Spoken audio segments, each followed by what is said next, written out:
Mahigit ng 1 month itong siling ito na pinatubo ng kondor buhat nung may transplant. Marami na po siyang bunga at malalaki. Siguro to be exact mga 38 days mula nung ito'y may transplant. Sa katapusan ng Oktubre baka mayroon na pong pipitasin dito.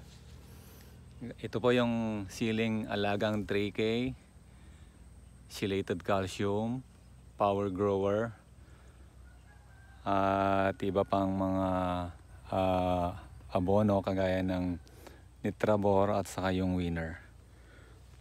Maganda po yung kanyang itsura, saka marami po siyang supang. Ang dami na po niyang mga bulaklak at saka bunga.